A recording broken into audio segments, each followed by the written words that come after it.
Quería preguntarle cómo vive usted el exilio en este minuto. Con mucha tristeza porque sobre todo a mi edad es bastante difícil, no es como cuando uno está joven que puede decir que va a iniciar una nueva vida. Yo prácticamente dejé los últimos 50 años de mi vida en Nicaragua y deja familia, deja amistades, deja a sus correligionarios, deja todo a lo que he estado acostumbrada por años de años. Y yo sumado a este exilio forzado, tengo también la tristeza de que me fue quitada la nacionalidad nicaragüense.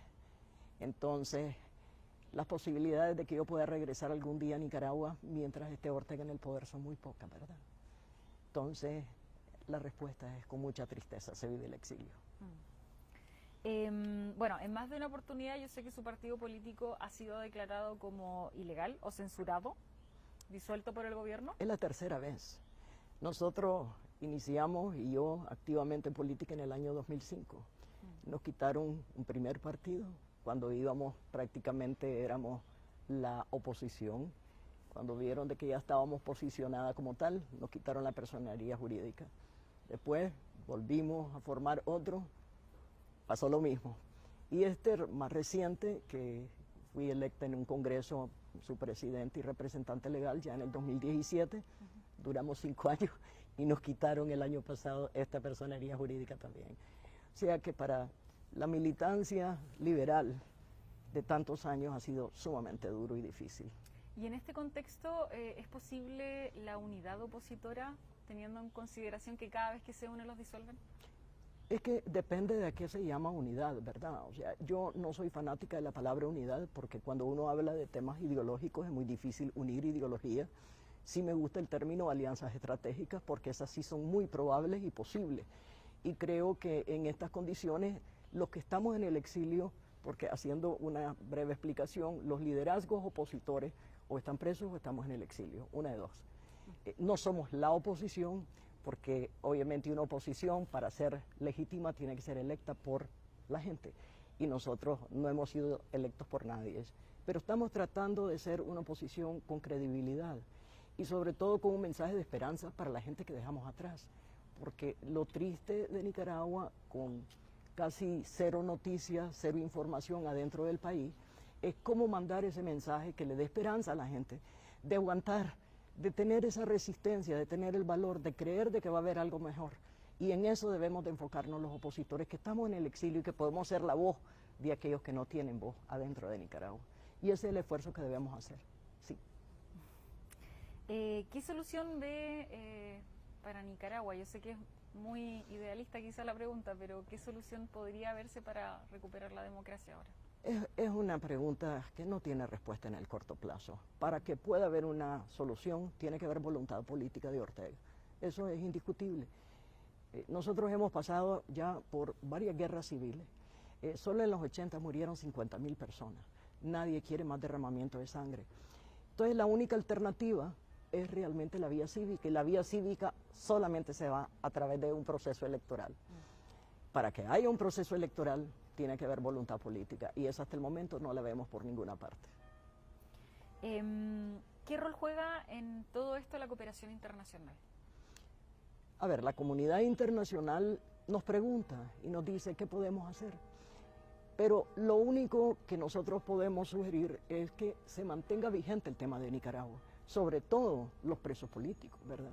Porque yo creo que esa es la prioridad de todos los opositores que estamos en el exilio, asegurarnos que de alguna manera puedan ser liberados, porque no pueden seguir en las condiciones en que están. Nosotros necesitamos realmente que esa sea la agenda, la prioridad en la agenda de todos los que somos opositores, la liberación de los presos políticos. Pero hay otros temas que son igual de complejos para los nicaragüenses, que es el tema migratorio. Para fines de este año se calcula de que del 2018 para finales de este año habrán salido 800.000 nicaragüenses, en una población de apenas 6 millones, quizás 6.4 millones de habitantes. Sabemos de que en términos del exilio que ha sufrido Venezuela es poco, pero en términos poblacionales de una Nicaragua pequeña es una barbaridad. Y este exilio, o esto mejor dicho, esta migración, ¿verdad?, que viene saliendo, está básicamente en Costa Rica, otros se van a los Estados Unidos, otros en España, pero también se convierten en una carga para esos países que nos acogen, como es el caso de Costa Rica para nosotros, Y es difícil, ¿verdad? Porque aunque estamos muy agradecidos, pero los países tienen problemas, necesitan resolver sus temas económicos. Y algo que nosotros estamos tratando de hacer es un llamado a la comunidad internacional también para que apoyen a los países que están atendiendo a esta migración que sale de Nicaragua. Y por supuesto de ver cómo le ayudamos a esos que entran a Costa Rica, que hay una cantidad enorme, por ejemplo, de campesinos, que tienen instalaciones muy cercanas a la frontera y que están sembrando frijoles, o sea, con grandes dificultades tratando de sobrevivir. Entonces la vida del migrante es sumamente compleja, difícil, pasan muchas necesidades y los gobiernos ayudan, y en el caso de Costa Rica ayudan en lo que pueden.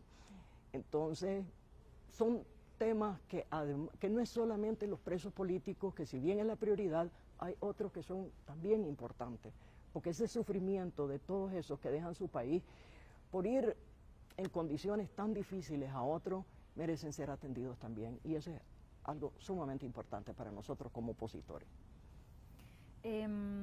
Por último, Kitty, que también se me medio adelantó la pregunta, ¿de qué manera podemos los chilenos o el gobierno chileno contribuir a esta defensa de la democracia nicaragüense y también a la gente que ha sido exiliada? Creo que Chile ha sido un ejemplo para la democracia en la región, ¿verdad? Y nosotros en Nicaragua siempre hemos visto a Chile con mucha admiración. Cuando algún joven quería salir a estudiar, venir a Chile era, o sea, lo máximo, como decimos, ¿verdad?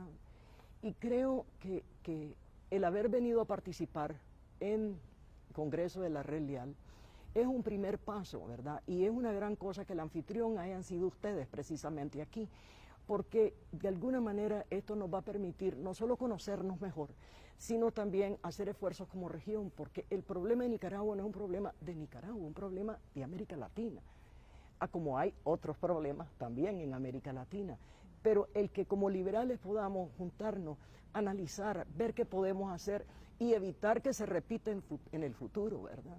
Eso sobre todo, y eso solo se logra con educación, que ustedes la tienen aquí en Chile, y tienen la enorme ventaja en medio de esa democracia, y es irrelevante si son de izquierda, si son de derecha, lo relevante es de que aquí el voto vale, lo acaban de demostrar con su referéndum, y cuando termine el periodo del presidente que tienen, igual podrán ir a las urnas a votar, igual el pueblo es el que va a decidir, y esa es la democracia que esperamos recuperar en Nicaragua nosotros.